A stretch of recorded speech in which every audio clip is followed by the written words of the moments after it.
DC here. Hi guys and gals. Well, it's Monday, and as you know by now, Monday is very often for me tag day. Today will be no exception. Just finished doing Jasmine's tag, and now we'll go on to Dave Nicholson's last Saturday 7-question tag. Hi there, Dave, and I hope you're doing well and it'll be a good week for you. So let's start. What can society do without? Oh goodness. Cancel culture. Yeah. I might even leave it at that. Otherwise I'll get into a rant. Cancel culture. Things that happened. Deal with it, remember it. And like I say, deal with it in the sense of make it better, make it worse, but deal with it, But don't erase it. It happened. Okay. And the people were there.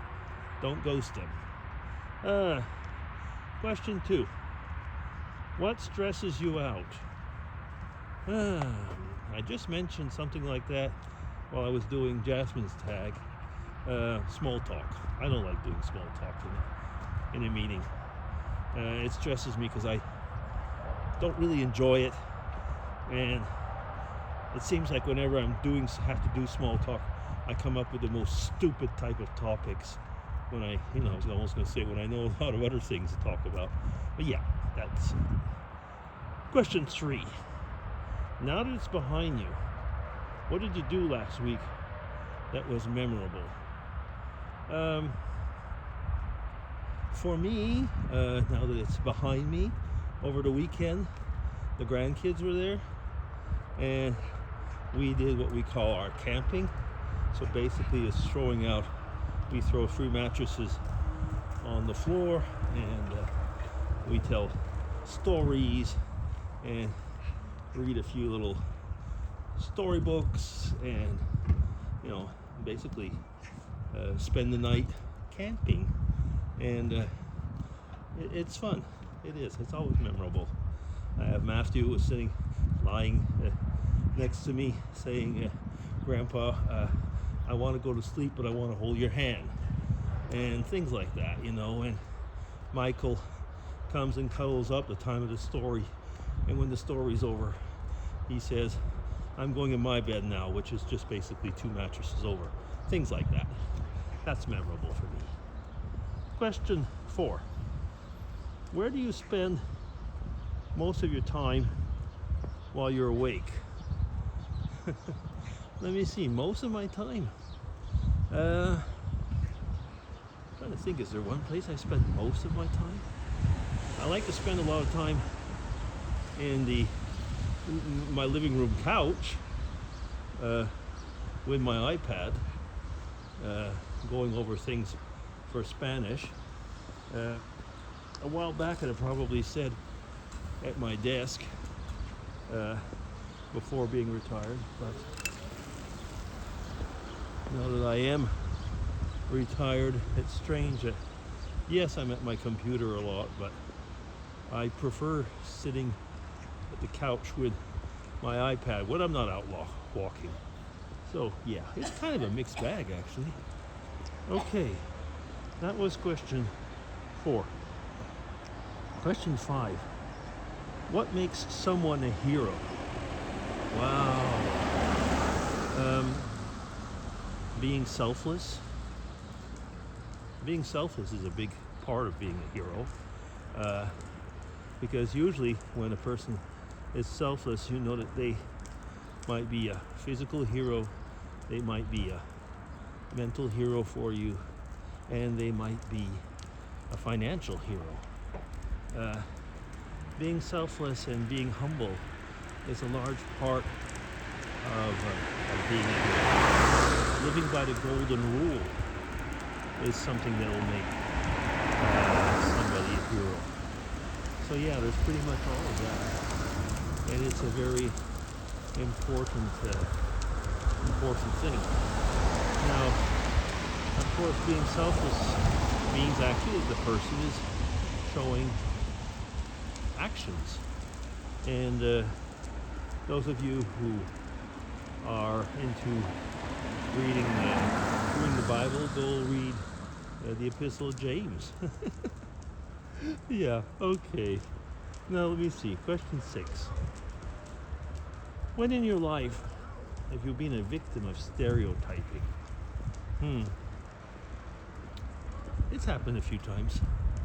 Uh, I think that once, one example was I was at a workshop in Boston, actually in Cambridge, so one of the suburbs of Boston. I was sent there from Switzerland, a big pharmaceutical company at the time, still is, and we had a big workshop in Cambridge, and people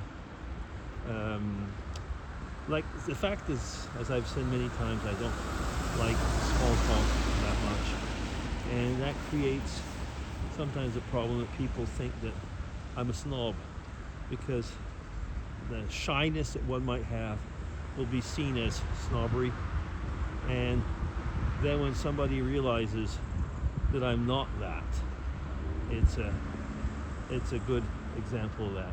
And one of those things that happened is that we had a workshop where we had to do theater in plays, and I like that a lot. Play acting is something I did quite a bit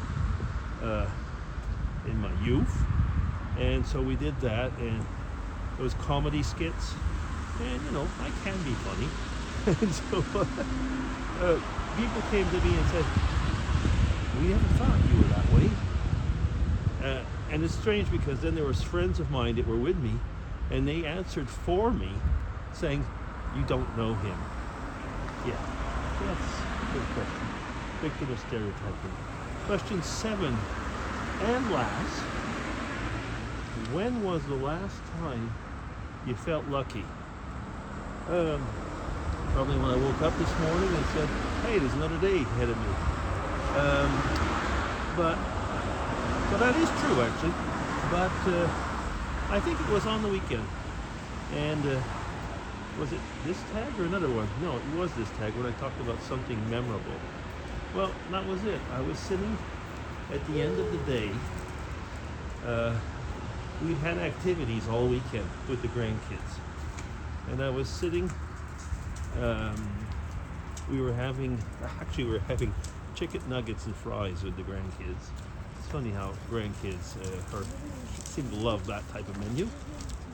And they're having a glass of wine. My daughter-in-law, she was sitting in front of me, and like I say, I've said many times, we get along so well. She's like my daughter. And we looked at each other, and she just looked at me and smiled, and she says, family. And we all kind of knew what that meant, is that family was exactly what makes me feel lucky. Whenever I look and see them, and it's that comfort time, or even not that comfort time, but it is definitely when I'm with them. That's when I feel lucky. Yes. Okay. Was that enough? It is. It's 7 questions which I've answered hopefully well enough. And well, that's it for today. For this week. Lovey DC signing off. Take care, everybody, and thank you, Dave. And a very good week for all of us. Wishing that for all of us. Bye-bye. Take care.